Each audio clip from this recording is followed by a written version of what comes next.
I began working for CBS in 1984 or 5, I believe. And I had a great passion to work in production. I desperately wanted to work in television production.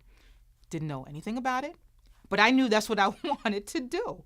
I'd done some research and I'd gone to the library. We didn't have internet back then. And, read up on some things, but I knew that I wanted to tell stories, not in front of the camera, but behind the scenes. I wanted to produce a story for someone else to tell. So I looked around. I had a resume. I had professional experience, but nothing that had to do with television or production. And I had to make a decision to take a step backwards. I went to an agency and I said, where can I go and work in television production as a secretary? Because I had to humble myself. I had to get over my ego, all that kind of stuff, because I had been in these big jobs prior to that. But that wasn't my passion. And one of the agencies I went to put me at an ad agency. And at that ad agency, I worked in the television division. And this agency was the agency that selected the ads that would air on television shows. So I got to watch TV a lot and do different types of things, but nothing, I was more or less an assistant, a secretary, that type. But while I was there, one of the people I worked with said, guess what? There is a job opening at WCBS Radio. Now, I know it's not what you want to do, but it will put your foot in the door of the company. So I checked it out. I got the job. And WCBS FM was the oldies station back at that time. And they played all the oldies music, and there was all these concerts. You got to see Bruce Springsteen, and, it was really great.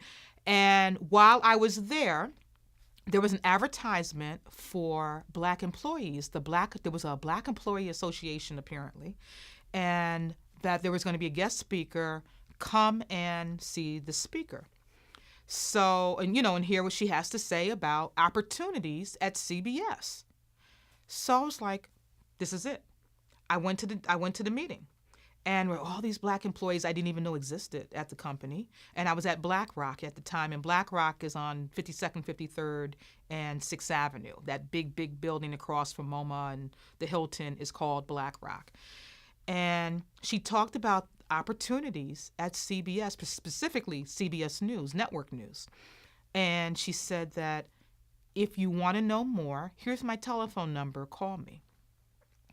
Well, that day, when I got back into my office toward the end of the day, I called her. Her name was Sheila Parker, who's one of my best friends to this day. And it turned out of all the people who were at that meeting, I was the only person who called her. And she worked out of the broadcast center on 57th Street between, I believe, 10th and 11th Avenue. And she said, take your lunch break on this day and come over here and sit in my office and talk with me. And at that time, Sheila was a recruiter for CBS News. She actually went to colleges to recruit talent. Troy Roberts, for instance, was one of her people she brought in, and he's now like on the network. You see him on 60 Minutes everywhere. So we sat down, and she said, listen, right now there's a position available in the press department.